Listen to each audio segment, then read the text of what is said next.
এরপরে প্রশ্ন হলো, ভুলক্রমে জামার হাতা গুটিয়ে নামাজে দাঁড়িয়ে গেলে করণীয় কি? আমরা অনেকেই এই মাসআলা জানি না।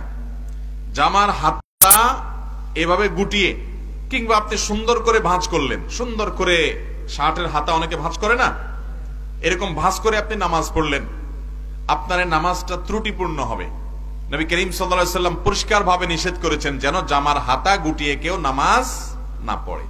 জামার হাতা যেমন গোটানো নিষেধ, এরকম গোটা জামা আপনি উপর উঠে বেঁধে ফেললেন, বেঁধে তারপর নামাজ পড়লেন, সেটাও নিষেধ, একই কথা। অতএব জামার হাতা গুটিয়ে নামাজ পড়া এটা মাকরুহ, নামাজের জন্য ত্রুটিপূর্ণ, এটা জায়েজ নাই।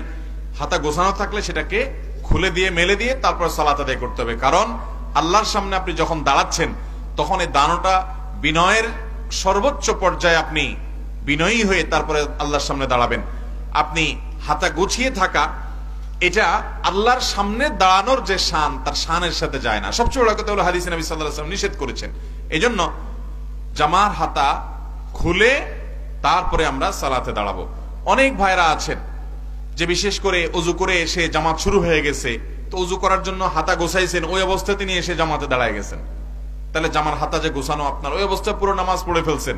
তাহলে নামাজ তো হয়ে যাবে, কোনো মতে হয়ে যাবে, কিন্তু ত্রুটিপূর্ণ হবে, মাকরুহ হবে, এই কাজটা করা উচিত। অতএব আপনি হাতা নামিয়ে তারপর নামাজ শুরু করবেন, অথবা তাড়াহুড়া করে শুরু করছেন, যেমন প্রশ্নকর্তা লিখেছেন যে ভুলে গেছেন, তাহলে এবার নামাজের মধ্যেই আমলে কাসির যেন না হয়, আলতো করে আপনি জামার হাতাটাকে ঠিক করে ফেলেন। কথা বুঝে আসছে? অনেকে প্যান্ট ভাঁজ করে নামাজ পড়ে, আছে না নাই? এই যে প্যান্ট ভাঁজ করে নামাজ পড়ে, এটার মাসালা কি? এটার মাসালা হলো, সাধারণত একজন মুসলমান পুরুষ সর্বাবস্থায় টাকনোর উপরে প্যান্ট পরবে, পাজামা পরবে। কোথায় পরবে? টাকনোর উপরে। এটা সর্বাবস্থার জন্য প্রযোজ্য। নবী আলাইহিস সালাম বলেছেন, মা আসফালা মিনাল কাবাইনি মিনাল ইজারি ফাফিন্নার। টাকনুর নিচে মানুষের যে পোশাক যায়, লুঙ্গি ইত্যাদি, সেটা জাহান্নামে যাবে। এজন্য ইমানদার পুরুষ কখনো টাকনুর নিচে পোশাক পরবে, প্যান্ট পরবেন, কিন্তু টাকনুর উপরে থাকতে হবে। এটা কিন্তু সুন্নত নফলের ব্যাপার না, এটা হালাল হারামের ব্যাপার। অনেকে এটা বুঝেন না, টাকনুর নিচে প্যান্ট পরলে সেটা হারাম হবে। মেয়েদেরটা উল্টা, তারা টাকনুর নিচে পরবে আর পুরুষরা টাকনুর উপরে পড়বে। এখন অবশ্য অনেক গবেষণা দ্বারা এটি প্রমাণিত হয়েছে যে এইভাবে যদি ছেলেরা টাকনু ঢেকে রাখে প্যান্ট পাজামা ইত্যাদি দিয়ে, এগুলো নানা দিক থেকে মানুষের জন্য, ছেলেদের জন্য ক্ষতিকর।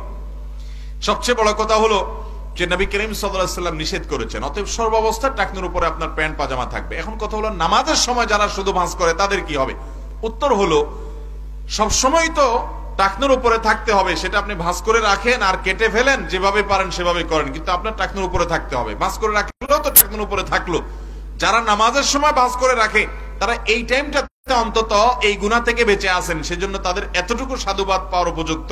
যদিও এটা ওই সময় না, শুধু সব সময় করতে হবে। অনেকে আছে নামাজের সময় ভাঁজ করে, নামাজ শেষ আবার যে সে করে দেয়, এটা ভুল। এখন প্রশ্ন হলো, ওই যে জামার হাতা ভাঁজ করে নামাজ পড়া নিষেধ, তাহলে প্যান্ট ভাঁজ করলে যে নামাজ পড়বে সেটা নিষেধ না? এর উত্তর হলো যে ওইটা নিষেধ হবে না, বিকজ সেটা তো টাকনুর নিচে যে প্যান্ট পরা হারাম বা পাজামা লুঙ্গি পরা হারাম, সে হারাম থেকে বাঁচার জন্য ভাঁজ করা হয়েছে, ওইটা অন্য সাধারণ ভাঁজ নয়।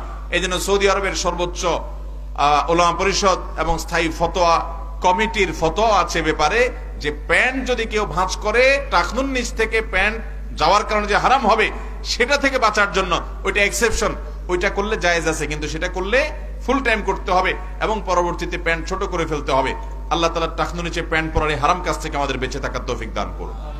তাহলে ভাইরা, নামাজের মধ্যে জামার হাতা গুটিয়ে নামাজ পড়া উচিত না, এটা মাকরুহ। আমরা অনেক ভাই জানি না, নতুন করে হয়তো অনেকে জানলাম, সবসময় আমল করব।